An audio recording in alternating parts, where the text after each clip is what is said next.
Ottobre e novembre sono il periodo della paura degli alluvioni in Sardegna, soprattutto nella zona di Capoterra, spesso e tristemente colpita da precipitazioni e inondazioni che tanti danni e morti hanno causato.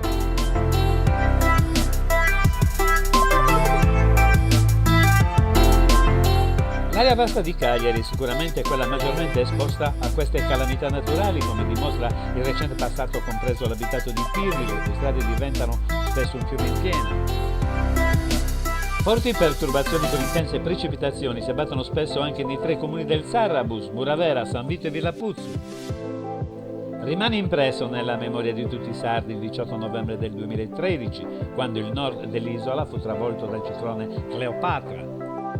19 furono le vittime, Olbia e la Gallura in particolare fu il territorio più colpito dall'alluvione con 13 morti, 9 solo a Olbia, quando anche nel Nuorese si abbatté la furia devastatrice del nubifragio. Un periodo quindi, quello di novembre, in cui tante persone che abitano in quei luoghi soggetti a forti precipitazioni sono in allarme con il fiato sospeso quando vedono le nubi scure e minacciose che coprono il cielo. Gli anni passano ma si è fatto ben poco per evitare la furia degli elementi. Ci sono più di 2300 km quadrati di territorio che in Sardegna sono a rischio frane e alluvioni, che ne fanno un'isola super vulnerabile che ha bisogno di importanti stanziamenti per difendere in primis la popolazione, ma anche le imprese e le infrastrutture.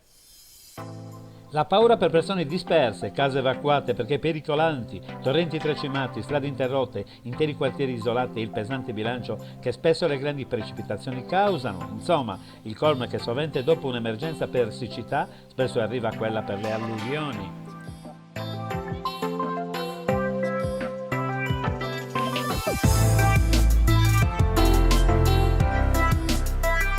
Purtroppo si investe sempre meno in prevenzione, messa in sicurezza e ripristino di territori che da secoli sono soggetti a pericolosi fenomeni delle precipitazioni intense come Capoterra Semini, il Sarrabus, il Basso Cerreia e la Gallura.